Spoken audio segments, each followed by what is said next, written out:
গত ক্লাসে আমরা শিখেছিলাম ডেসিমেল থেকে কীভাবে বাইনারি করতে হয় এবং বাইনারি থেকে কীভাবে ডেসিমেল করতে হয়। আজকে আমরা দেখব দশমিক থাকলে কীভাবে ডেসিমেলকে বাইনারি এবং বাইনারিকে ডেসিমেল করতে হয়। আমি একটি অঙ্ক সিলেক্ট করে নিচ্ছি।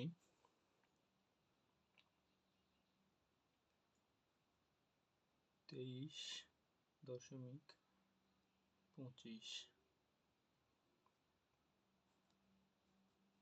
এটা ডেসিমেল সংখ্যা, বাইনারিতে প্রকাশ করলে কত হবে।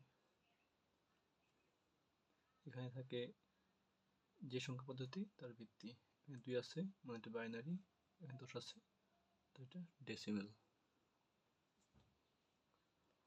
প্রথমে আমি এটা লিখে নেব। 23 পূর্ণ সংখ্যা লিখলাম। যেহেতু আমরা বাইনারি করব এবং বাইনারিতে কখনোই ভিত্তিক থেকে সংখ্যাগুলো বড় হতে পারবে না, তাই 2 দ্বারা ভাগ করব। 2 দ্বারা ভাগ করলে ভাগফল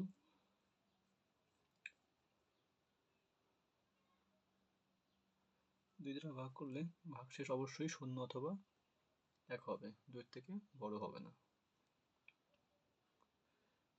23 কে 2 দ্বারা ভাগ করব, 11 দুগুণ 22, ভাগফল 22, ভাগশেষ 1। 11 কে আবার 2 দিয়ে ভাগ করব, 5 দুগুণ 10, ভাগশেষ 1। 5 কে আবার 2 দিয়ে ভাগ করব, এই 2 হচ্ছে বেস, বাইনারি বেস। 2 দুগুণ 4, ভাগশেষ 1। 2 কে আবার ভাগ করব 2 দিয়ে, 2 কে 2, ভাগশেষ 0। কতক্ষণ ভাগ করব? যতক্ষণ পর্যন্ত এখানে ভাগফল 0 না আসছে। সেজন্য 2 দিয়ে আবার ভাগ করব। 2 কে 1 দিয়ে ভাগ করলে কত হয়? 0। 0 2 গুণ করলে 0, ভাগশেষ 1। তো 0 দিলাম, ভাগশেষ 1। এবার আমরা নিচ থেকে উপরের দিকে একটা তীর চিহ্ন দেব। হচ্ছে এল এস বি, এটা এম এস বি। এটা হচ্ছে least significant bit, most significant bit.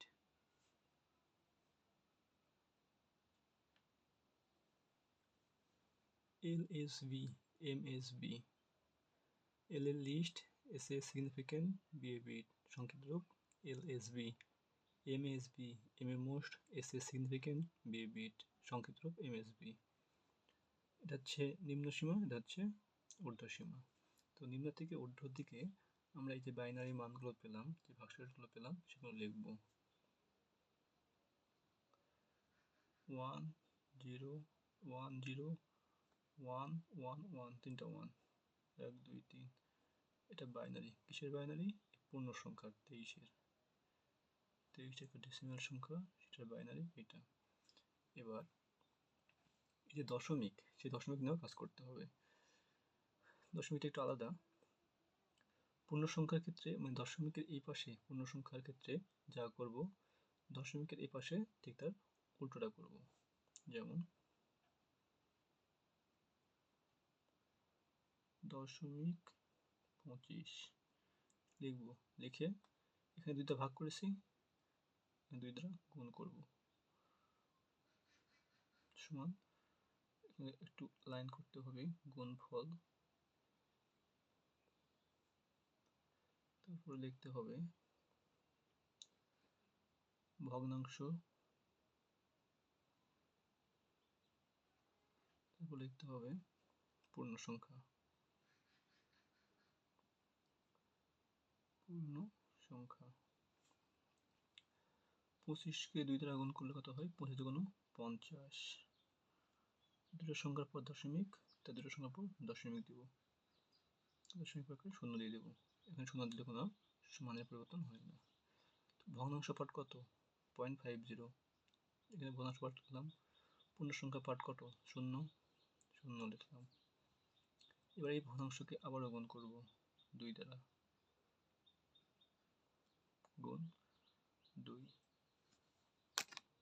দুঃখিত, কারেন্ট চলে গিয়েছে।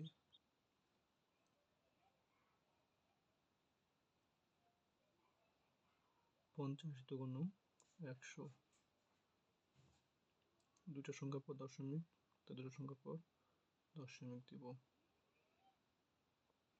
ভগ্নাংশ সংখ্যা 0.00, পূর্ণ সংখ্যা 1।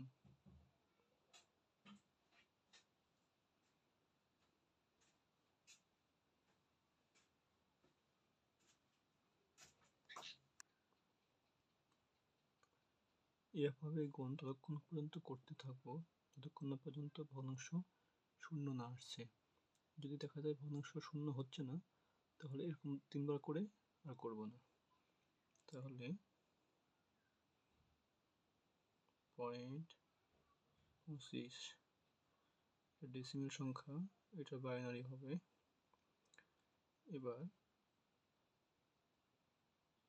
পূর্ণ সংখ্যার ক্ষেত্রে টানটা দিয়েছিলাম নিচ থেকে ওপরে, ভগ্নাংশের ক্ষেত্রে বিপরীত, উপর থেকে নিচে। এখন এটাই LSB, এটা MSB। তো উপর থেকে নিচে আসলে কত? 0 আর 1, 0 আর 1। এটাই হলো বাইনারি মান।